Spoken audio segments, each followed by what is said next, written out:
Hello good morning students. जैसा कि आप लोगों को हमने लास्ट लेक्चर में बताया था, जिसमें आपको हमने वैद्युत अपघटनी सेल यानी इलेक्ट्रोलाइटिक सेल से संबंधित फैराडे लॉ हो या फिर उसका कंडक्टेंस या रेसिस्टेंस या सेल कांस्टेंट या कोलरॉस लॉ, है ना, बहुत सारे टॉपिक को हमने उसमें बताया था। अब आज की जो लेक्चर वीडियो है वो काफ़ी इम्पॉर्टेंट है आपके लिए, क्योंकि इसमें हम आपको बताने जा रहे हैं इलेक्ट्रोकेमिकल सेल। देखो बच्चों, सेल दो टाइप के होते हैं, एक इलेक्ट्रोलाइटिक सेल होते हैं और दूसरा इलेक्ट्रोकेमिकल सेल होते हैं। इलेक्ट्रोलाइटिक सेल मतलब कि वैद्युत अपघटनी सेल, और इलेक्ट्रोकेमिकल सेल यानी विद्युत रासायनिक सेल।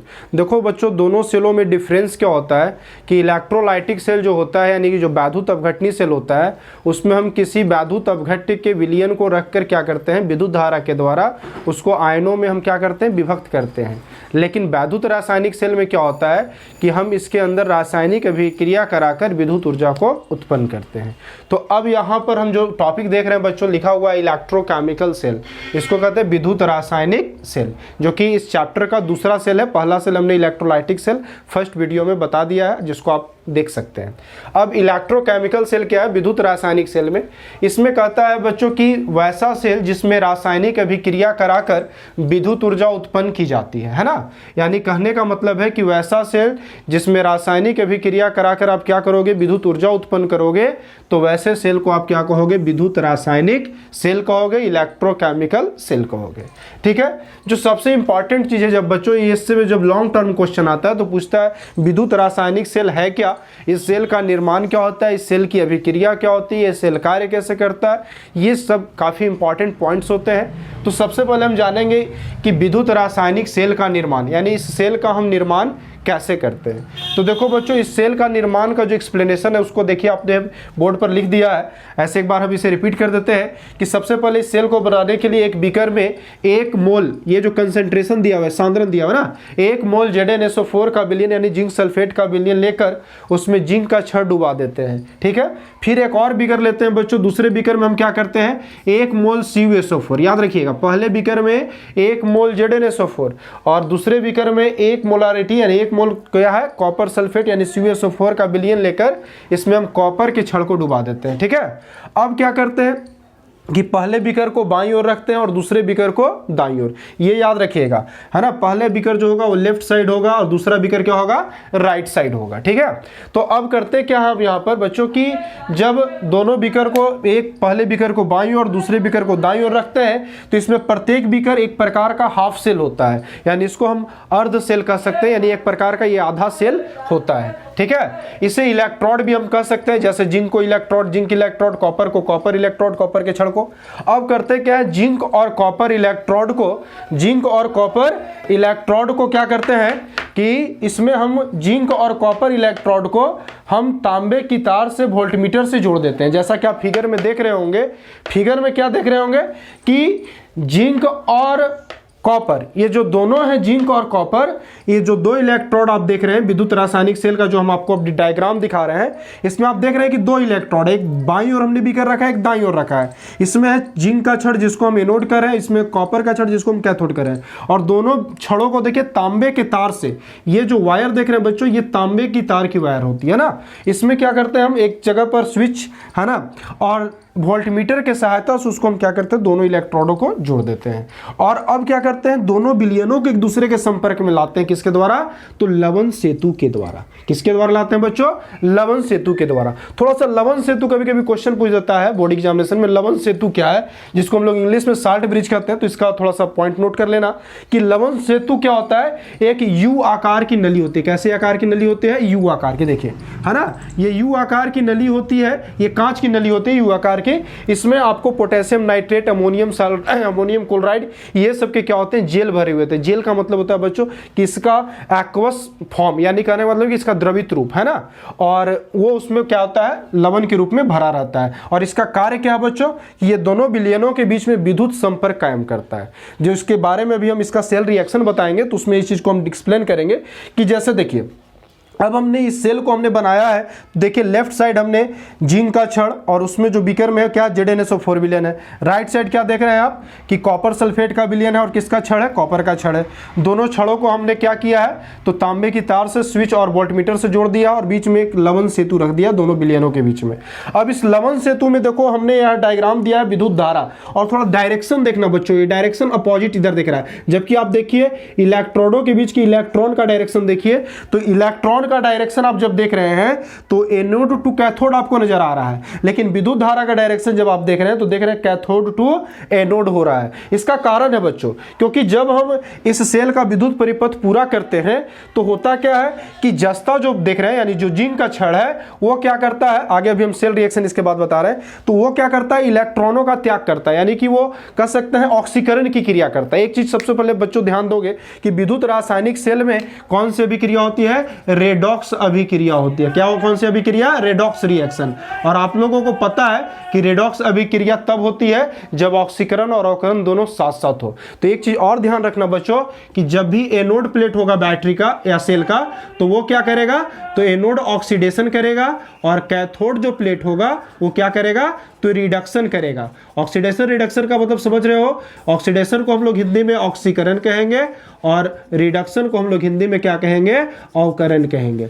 तो ये चीज ध्यान रखना है आपको कि एनोड ऑक्सीकरण करेगा। और ऑक्सीकरण में बच्चों आपको ये भी डिफिनेशन पता होगा कि जब कोई भी सबस्टांस या कोई भी पदार्थ इलेक्ट्रॉनों का त्याग करता है तो उस प्रक्रिया को हम क्या करते हैं, ऑक्सीडेशन करते हैं। तो जस्ता वही काम करता है। इसके नीचे भी हम सेल रिएक्शन दिखा रहे हैं तो उसमें आप दिखाएंगे आपको कि जस्ता क्या करता है, इलेक्ट्रॉनों का त्याग करता है, जो इस तार के माध्यम से होते हुए कहां चलाता है, तो वो तार के माध्यम से चलाता है कॉपर के छड़ के पास, है ना। और यानी कहने का मतलब है कि ये इलेक्ट्रॉनों का त्याग कर रहा है और कॉपर का छड़ इलेक्ट्रॉनों का ग्रहण कर रहा है। तो ये कौन सा काम कर रहा है बच्चों, ऑक्सीडेशन का। और ये कौन सा काम कर रहा है, कैथोड कॉपर का छड़ रिडक्शन का यानी अवकरण का।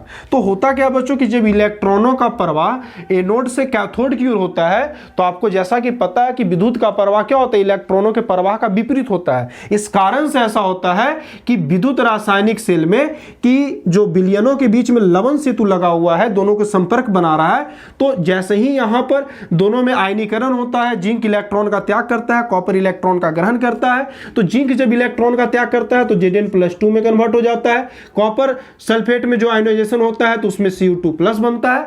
तो बच्चों होता क्या है कि जब इलेक्ट्रॉनों का त्याग होता है तो इलेक्ट्रॉनों का त्याग एनोड से कैथोड की ओर हो रहा है, तो विलयनों में क्या होता है, आयन उत्पन्न होता है। और आपको पता है कि विलयन से विद्युत का प्रवाह आयन के द्वारा होता है। तो इलेक्ट्रॉन का प्रवाह जब एनोड से कैथोड की ओर होगा तो विद्युत का प्रवाह किधर से होगा, कैथोड से एनोड की ओर हो जाएगा। यानी कि विद्युत रासायनिक सेल में जो विद्युत का प्रवाह है वो कैथोड से एनोड की ओर होता है। और यह भी ध्यान रखने वाली बात है किसके माध्यम से होता है, लवण सेतु के माध्यम से। अब बच्चों ये भी आपके माइंड में आ रहा होगा क्वेश्चन कि अगर लवण सेतु को अगर विद्युत रासायनिक सेल से अगर हटा दे तो क्या इस सेल में विद्युत धारा प्रवाहित होगी, तो ऐसा नहीं होगा। क्योंकि बच्चों यहां जो ये वायर जो देख रहे हैं दो एनोड और कैथोड के बीच में लगे हुए हैं, ये सिर्फ इलेक्ट्रॉन के प्रवाह के लिए लगे हुए हैं। और जब इसके अंदर आयनीकरण की अभिक्रिया होती है तब विद्युत धारा उत्पन्न होती है, और उसको प्रवाह करने के लिए दोनों विलयनों के बीच का संपर्क होना अति आवश्यक है, जो कि लवण सेतु इस काम को कर रहा है। तो ये बच्चों डायग्राम के साथ इसको नोट करेंगे। अभी हम आपको इसके बाद तुरंत सेल रिएक्शन बता रहे हैं जिससे और क्लियर हो जाएगा ऑक्सीडेशन रिडक्शन कैसे होता है। अब देखो बच्चों विद्युत रासायनिक सेल का आप डायग्राम देख रहे हो। इस सेल में अब आपको हम बता रहे हैं कैसे रिएक्शन होता है और कैसे विद्युत धारा उत्पन्न होता है। तो देखो सेल रिएक्शन में बच्चों दो तरह का प्लेट है, एक एनोड और एक कैथोड है। तो एनोड पर क्या होता है बच्चों कि एनोड पर आप जो देख रहे हो कि जस्ता का जो छड़ है वो यहाँ पर देखो आप रिएक्शन में जस्ता जो है छड़ वो किस रूप में, एस लिखने का कारण है बच्चों, एस का मतलब सॉलिड। तो सॉलिड रूप में है, छड़ है तो ठोस के रूप में है। तो ये करता क्या है कि ये देखो दो इलेक्ट्रॉनों का त्याग करता है, यानी आयन में कन्वर्ट होता है ना। तो जब विद्युत परिपथ पूरा करते हैं तो ये आयन में कन्वर्ट होता है, आयन में कन्वर्ट होता है। तो इस प्रोसेस में क्या करता है, जस्ता इलेक्ट्रॉन का त्याग कर रहा है। तो इस प्रक्रिया को हम लोग बच्चों कहते हैं ऑक्सीडेशन। क्या कहते हैं, ऑक्सीडेशन। इसी को हम लोग कहते हैं ऑक्सीकरण। और अब देखिए यहां पर कि जब यहां जस्ता इलेक्ट्रॉन का त्याग किया तो देखिए जिंक आयन बना है, और ये जिंक आयन किस रूप में चला गया, एक्वस के रूप में चला गया। इस विलयन में किस रूप में चला गया, एक्वस के फॉर्म में चला गया। अब इसी तरीके से आप यहां पर ध्यान से देखो तो हम क्या कर रहे हैं, अब दूसरे जब कैथोड प्लेट पर जा रहा है इलेक्ट्रॉन, तो कैथोड प्लेट पर क्या हो रहा है कि ये जो CuSO4 का विलयन है ये आयनीकृत हो चुका है, आयनीकृत हो चुका है, यानी कि कॉपर आयन और सल्फेट आयन में अलग हो चुका है। तो ये जो क्यूप्रिक आयन देख रहे हैं Cu2+, ये क्या करता है बच्चों कि जैसे ही इलेक्ट्रॉन जाता है कैथोड पर, तो ये इलेक्ट्रॉन का क्या करता है, ग्रहण कर लेता है। देखो Cu2+ एक्वस फॉर्म में, ये इलेक्ट्रॉन का ग्रहण करके कॉपर यानी कि इस जो है ना कह सकते इस इलेक्ट्रोड पर जाकर वो क्या होता है, जमा होना शुरू कर देता है। यानी कि किस में चेंज हो जाता है, कॉपर सॉलिड में। Aq का मतलब एक्वस और S का मतलब सॉलिड समझोगे, ठीक है। तो ये देखो कैथोड का जो रिएक्शन, इसमें इलेक्ट्रॉन ग्रहण हो रहा है बच्चों, जिसको हम लोग क्या कहेंगे, रिडक्शन यानी कि अवकरण। इसको क्या कहेंगे, अवकरण। अब हमें बच्चों निकालना है टोटल सेल में ओवरऑल रिएक्शन क्या होता है। तो इसके लिए हम बच्चों क्या करेंगे, तो इसके लिए हम करेंगे समीकरण 1 प्लस समीकरण 2 करेंगे, है ना। यानी कहने का मतलब है कि हम दोनों समीकरणों को यहां पर जोड़ेंगे। तो दोनों समीकरणों को कैसे जोड़ेंगे बच्चों, तो दोनों समीकरण को हम यहां पर जोड़ेंगे, देखिएगा ध्यान से। तो पहला समीकरण आपका कहता है, पहला समीकरण क्या कहता है कि जिंक जो है यानी कि Zn जो है सॉलिड के फॉर्म में है और वो ऑक्सीडेशन कर रहा है और क्या कर रहा है, 2 इलेक्ट्रॉन का त्याग करके जिंक आयन में कन्वर्ट हो रहा है, यानी एक्वस फॉर्म में चला जा रहा है। दूसरा इक्वेशन क्या कर रहा है बच्चों कि Cu2+ जो है ये जो एक्वस फॉर्म में है, ये इलेक्ट्रॉन ग्रहण करके यानी कि रिडक्शन करके किस में चेंज हो जा रहा है, Cus कॉपर सॉलिड में चेंज हो जा रहा है। अब हम इन दोनों समीकरणों को क्या कर देंगे, ऐड करेंगे, है ना। तो ऐड करेंगे तो आपको पता होना चाहिए, देखो बच्चों केमिकल जो इक्वेशन होते हैं इनको जोड़ने के नियम होते हैं। इनके जोड़ने के नियम क्या होते हैं बच्चों कि जब भी किसी भी रासायनिक अभिक्रिया में अगर अभिकारक या प्रतिफल, जैसे पहले रिएक्शन का रिएक्टेंट और प्रोडक्ट दूसरे रिएक्शन के जो है ना अपोजिट, यानी कि पहले रिएक्शन का रिएक्टेंट अगर दूसरे रिएक्शन के प्रोडक्ट से मैच कर रहा है तो उसको हम क्रॉस कर देते हैं। और अगर पहले रिएक्शन का प्रोडक्ट यानी प्रतिफल दूसरे रिएक्शन के रिएक्टेंट से मैच करता है तो उसको क्रॉस कर देते हैं। तो अब यहाँ पर आप ध्यान से देखो बच्चों, जिंक का इधर तो कोई नहीं है सहयोग, लेकिन यहाँ देखो, यहाँ जिंक और जिंक आयन नहीं, यहाँ तो कॉपर आयन है, लेकिन इलेक्ट्रॉन इलेक्ट्रॉन मैच कर रहा है। तो इलेक्ट्रॉन से इलेक्ट्रॉन क्या हो जाएगा, कैंसिल हो जाएगा, बच क्या जाएगा बच्चों, तो यहां पर बचेगा जो वो होगा ZnS, ZnS नहीं जिंक सॉलिड, है ना, Cu2+ एक्वस, ठीक है। और अगर ऑक्सीडेशन रिडक्शन को जोड़ दोगे तो क्या हो जाएगा, रिडॉक्स, और यहां क्या हो जाएगा Zn2+ एक्वस और COS। ये जो बच्चों आपने देखा, ये है विद्युत रासायनिक सेल का सेल अभिक्रिया यानी कि सेल रिएक्शन। तो बच्चों इसको याद रखोगे और इसको नोट कर लोगे, ये इस अभिक्रिया की सेल अभिक्रिया। अब जैसा कि बच्चों आपको हमने भी इससे पहले बताया कि विद्युत रासायनिक सेल और उसकी सेल अभिक्रिया को और सेल कैसे विद्युत धारा उत्पन्न कर रहा है। अब देखो बच्चों, इसी सेल पर कुछ संशोधित रूप बताया गया है कुछ साइंटिस्टों के द्वारा, तो उनके बारे में अब यहाँ पर हम जानेंगे। जैसा कि बच्चों आप नोट पॉइंट में देख रहे हैं, हमने नोट पॉइंट में क्या लिखा है कि विद्युत रासायनिक सेल पर आधारित कुछ सेल बनाया गया है, यानी इन पर ही बेस्ड है। विद्युत रासायनिक सेल के जैसा ही उनकी सेल अभिक्रिया, सिर्फ उनके कुछ संरचना में संशोधन कर दिया गया है। और वैसे सेल में जो सेल प्रमुख है वो है, पहला डेनियल सेल है, दूसरा आता है गैल्वेनी सेल और तीसरा जो है वोल्टिए सेल। इनको तीनों सेल जो है कह सकते हैं, जो डेनियल सेल है, गैल्वेनी सेल है या वोल्टिए सेल है, वो आपसे अलग अलग पूछा जाए या कोई एक साथ पूछे तो आप यही बताओगे कि विद्युत रासायनिक सेल के संशोधित रूप को हम डेनियल सेल, गैल्वेनी सेल या वोल्टेइक सेल कहते हैं। अब देखो इसमें होता क्या बच्चों, जो इसमें मुख्य चीज़ है हमने उसी को लिख दिया है कि इसमें क्या होता है कि जो CuSO4 और ZnSO4 का विलयन देख रहे थे इससे पहले आप विद्युत रासायनिक सेल में, उसमें क्या था कि इन दोनों को हम लवण सेतु से संपर्क में लाए थे और वो दोनों अलग अलग विलयन में रखे हुए थे, यानी दो अलग अलग बीकर में रखे हुए थे। लेकिन यहाँ क्या होता है कि बीकर एक ही होता है। अब जैसा कि यहाँ डायग्राम में आप देख रहे हैं इन तीनों सेलों का कि बीकर एक ही है और उसमें सिर्फ फर्क क्या है, तो एक सच्छिद्र पात्र के द्वारा, देखिए ये सच्छिद्र पात्र, देखिए इसके द्वारा सिर्फ क्या किया गया है कि इसके अंदर जो है रखा गया ZnSO4 के विलयन और जिंक के क्षण को, जो कि एनोड का काम कर रहा है, ठीक है। और इसको जो है, इसको ZnSO4 विलयन को, और ये देखिए जो बाहर विलयन देख रहे हैं ये किसका विलयन है, CuSO4 का विलयन है। और ये छड़ किसका है, तो ये कॉपर का छड़ है जिसको आप क्या कहोगे, कैथोड कहोगे। तो आप देखिए इसमें आप देख रहे हैं दोनों एक ही बीकर में है, एनोड भी और कैथोड भी, लेकिन फर्क क्या है, तो एनोड का विलयन और एनोड और कैथोड का विलयन और कैथोड दोनों के बीच में एक सच्छिद्र पात्र का, यानी सच्छिद्र पात्र से एनोड और उसके विलयन को अलग रखा गया है और एक ही बीकर में रखा गया है। ऐसा इसलिए किया गया बच्चों क्योंकि दो अलग अलग जब बीकर होते थे तो इनको एक जगह से दूसरी जगह ले जाने में असुविधा होती थी। बैलेंसिंग अगर थोड़ा सा भी जो है कह सकते थे अनइक्वल होता था तो वो सेल का जो है ना या तो साल्ट ब्रिज ब्रेक कर जाता था या इलेक्ट्रिक जो है कह सकते विद्युत परिपथ जो होता है वो ब्रेक कर जाता था। तो इसलिए इसको थोड़ा सा एक संशोधित रूप दे दिया गया। बाकी इसके अंदर सेल रिएक्शन बच्चों ठीक वैसा ही होंगे जो कि इससे पहले हमने विद्युत रासायनिक सेल में बताया है, और वैसे ही इसमें भी विद्युत धाराएं उत्पन्न होगी।